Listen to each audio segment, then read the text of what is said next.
Yo, what's up, y'all? It's Buff Missionary back again. Out here trying to get 3 degrees buffer. You know what I'm saying? Yo, we out here. Day 2, actually day 3 of my doctoral classes. And just seeing how things have lined up in class today, man, it really puts in perspective some of the things that I've gone through, some successes and some failures over the last couple years in where we're at right now. So let me give you a little bit of background, right? Before I do, like, subscribe, and share. You want to follow along with the journey to get 3 degrees buffer out here, then you don't want to miss any updates, because I'm going to be tracing this thing, if not daily, at least a couple days, few days a week, something like that. Depends on the time, because we about to be reading a whole lot up in this mug. But anyways, like, subscribe, and share. That way you don't miss any of the new videos and updates coming on this journey. I'm going to give you kind of a start to arriving here at Andrews. So I got here out of Palau in 2019, kind of rose through the ranks a little bit of being a dean in the position here.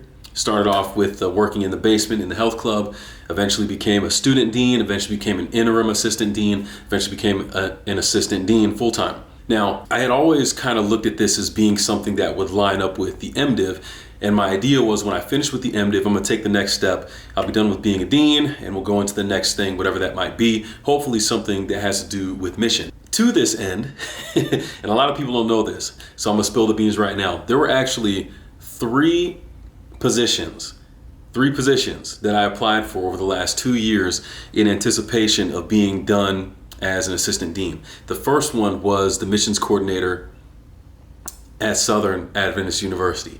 Yes, indeed, I applied for that position 2 years ago. Congrats to the dude who got it. I don't know you, don't know anything about you, but keep doing good things down there. Applied for that position, didn't even get a call back. SAU, I still got love for you in my heart though. So that one seemed like kind of a failure, because at the time I was like, man, being a missions coordinator, being kind of in the middleman there where I can impact influencing students to go out and be able to get some of those stories back, that's what I thought I wanted to do. That was a fail. Southern let me down. Next one, I applied for the student missions coordinator at Southwestern Adventist University.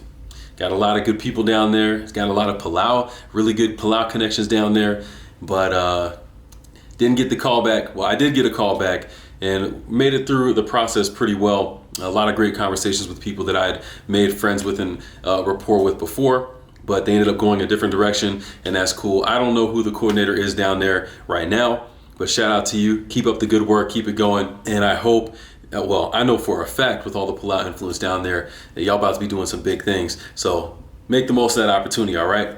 But that's 2 strikes.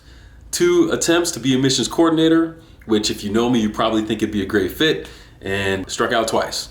Swing and a miss, swing and a miss. 3rd opportunity. This one was within the last year. I ended up going over to the NAD, flew in for an interview for their, with the Department of Office of Volunteer Missions. I think it was Mission Recruitment Specialist. Now this was going to take it up onto a bigger level with NAD, be able to influence more of what it looks like to recruit and inspire young people to go serve, and in turn being able to bring the stories back from the mission field here to share, which is what I thought was in line with what I wanted to do. However, not to go into a lot of detail, but kind of the vision that I had for that position was not the vision that they had for the position. So they went another direction, and that's cool. I don't really know the person who got the position there, but hey, do your thing out there, and I hope that you're able to do what you were brought in to do, and whatever your vision is for that position, I hope you can get it done. So 3 strikes for me. Swing and a miss, strike 3, you're out, right? So here I am, caught between that and also staying on as an extra year as an assistant dean. I say an extra year because I finished a year ago, I finished my MDiv, and I was looking at being done as an assistant dean at the end of that summer.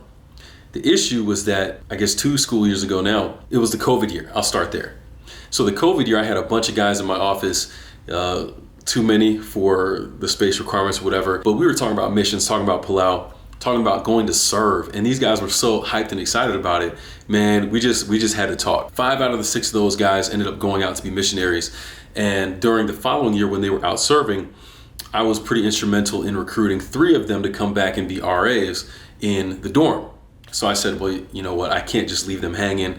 let me stay on for the year, primarily to support them. That's what I did. Definitely the biggest reason I was staying on as an assistant dean wasn't necessarily because of the passion I feel for the job, because I can't say that I'm really passionate about the job. I respect it and I understand that it's something that needs to get done, but it's not where my passion is, just to be honest. Coming into this year, it's like, okay, I've done right by them, I've done right by that, it's time to make a move, and yet what are my options going to be? I talked in yesterday's video about getting to graduation and seeing these doctoral students and saying, man, you know what, that's something I think I want to get into. And with starting it this week, it's been a pretty awesome and eye-opening journey just within the last few days to see what could be possible here. So again, I don't want to get too far ahead of myself, but let's just say that the vision that I had of being a bridge between the mission field and the lack of awareness and kind of interest that students have, young people have here in going to serve and having a practical expression of the Christian faith, I'm being put in a position now through this doctoral program to do some research, to do some studies, to get out there, to do some interviews, and to do things that I've already been doing by having opportunities to go and speak at Burman in Canada, to go speak at Walla Walla on the West Coast, to go and engage overseas after having been a missionary already, being able to talk here at Andrews. And the opportunity is forming itself to be able to ask these questions and to discover some things on a global level. And it's like, man, I know the statement is kind of corny, but it is true that the setback can often be the setup for the comeback. And we about to come back 3 degrees buffer out here. Stay tuned. A lot of cool stuff from today, but I'm gonna leave it right there. It's the Buff Missionary. Sign up, join on the journey, sign up, like, subscribe, and share. That's what I meant to say. But anyways, I'm out. Peace.